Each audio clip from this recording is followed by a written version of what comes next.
Hi, I am Jelyn Gardoce. And I am Meyaih Semeniano. Taking Bachelor of Science in Ecotourism Management in Mindoro State University, we will present to you our thesis proposal entitled Potential San Rafael Cave as Ecotourism Site in Rojas Oriental, Mindoro. Introduction, rationale of the study.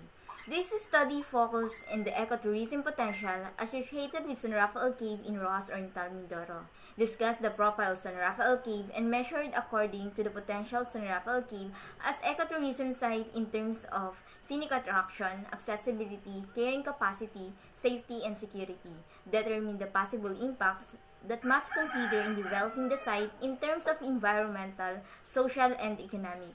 Propose the potential characteristics of San Rafael Cave to be recognized as ecotourism site in Rojas Oriental, Mindoro. Theoretical and conceptual framework. This study was anchored on the self-congruity theory and views from the people who are expert in the field of tourism. Conceptual framework. In this section, this will show the conceptual paradigm to present the figure of the study. The independent variable of this research is the potential of San Rafael Cave as ecotourism site in terms of scenic attraction, accessibility, carrying capacity, safety, and security. The dependent variable of this research was the possible impact that must consider in developing the site in terms of environmental, social, and economic. Research methodology. The study employed used the descriptive style of research to determine the potential of San Rafael Cave as ecotourism site in Rojas Oriental, Mindoro. Survey questionnaire was administered to 200 respondents. Convenience sampling technique was used in selection of respondents. The reliability of the instrument was determined using Cron-Batch Alpha to test consistency and reliability. Gathered data was tallied, tabulated, encoded, and analyzed through weighted, mean, and ranking and represented in table. Result and discussion. Profile of San Rafael Cave.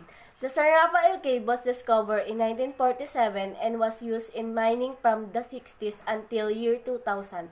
The mining stopped after one part of the cave collapsed, which caused unemployed to miners. In 2000, former barangay captain Roberto Ballesteros was organized a group who served a tour guide to those who want to explore the cave. In 2011, the Australian Youth Ambassador visited and donated caving equipment like flashlight, headlight, helmet, and first aid kit. However, all these were lost. Table 2.1 present the extent of the potential of San Rafael Cave as ecotourism site in terms of scenic attraction. As shown in the table, item number 1, rank 1, got the highest mean value of 4.65. Item number 5 got the lowest mean score of 4.41, overall mean of 4.52 as described as very high extent. Table 2.2 present the extent of the potential of San Rafael Cave as ecotourism site in terms of accessibility.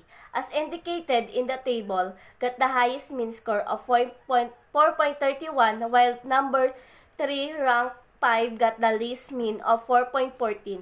Overall mean of 4.25 as described high extent.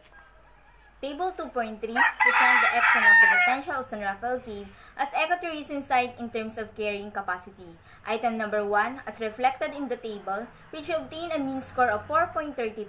Item number 5, rank 5 got the lowest mean score of 3.45. An overall mean of 4.4 was obtained and described as high extent. Table 2.4 present the extent of potential of San Rafael Cave as ecotourism site in terms of safety and security. As observed from the table, 2.4, the item number 2 and 5, rank 3.5 have the same mean score of 4.44.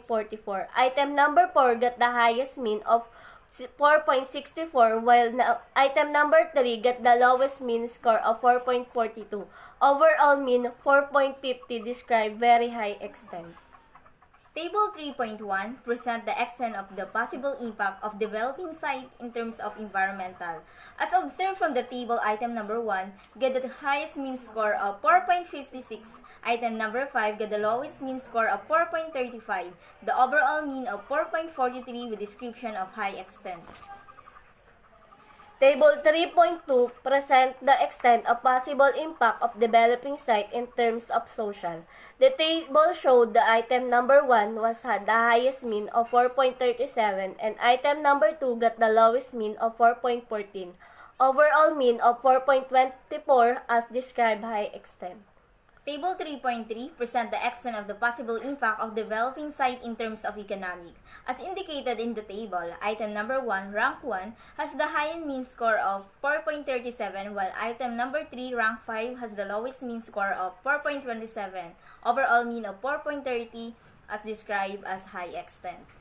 Conclusion. Based on the findings of the study, the following conclusions were drawn.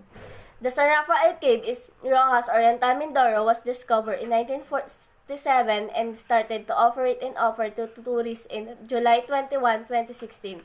The San Rafael Cave offers a great scenic attraction and accessible and provides safety and secure exploration for the tourists through the years of the operation.